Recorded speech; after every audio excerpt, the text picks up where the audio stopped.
What a great question. I'm sure a number of wives wonder if the Bible addresses you directly.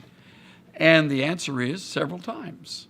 In fact, one of my favorite sections is here in 1 Peter chapter 3, which not only talks to the wife for 6 verses, but also mentions the husband in the 7th verse. And I call it bricks that build a strong marriage.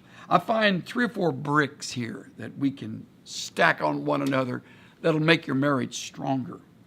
It says to the wives to pay attention to your behavior. It talks about that your husband may be won without a word because of the behavior of the wife. In fact, the 2nd verse says, as they behold or as they observe your chaste and respectful behavior. When I see that word behavior, I think about your actions. A husband is impressed by a wife's great response, by kindness and thoughtfulness and understanding and forgiveness. We need a lot of that, don't we? So your behavior fits in here beautifully, your actions. Then the 2nd brick, mentioned in verse 3, your adornment. That would be your attire.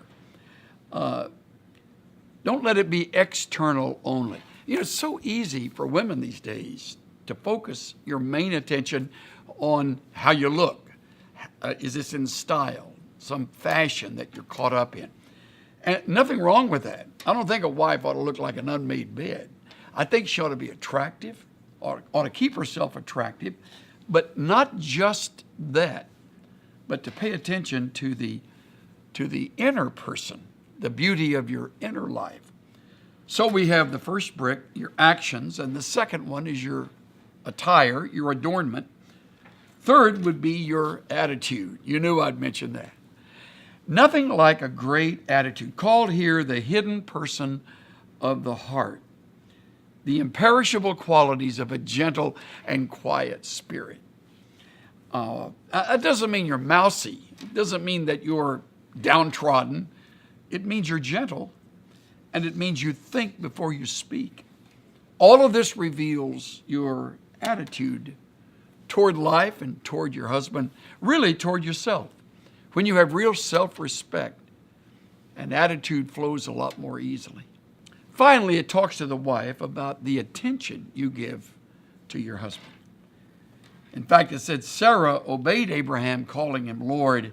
I mentioned that to Cynthia from time to time. It hasn't done a lot of good. Anyway, it says, you have become children of Sarah if you do what is right like she did without being frightened. The point is this. When you have the right kind of attention, attitude, adornment, and actions toward your husband, you win him over. There's nothing like those bricks to build a strong marriage. Maybe one speaks to you more than another. If it does, go to work on that one. Maybe you've gotten a little lax in one of these areas or 2 of them.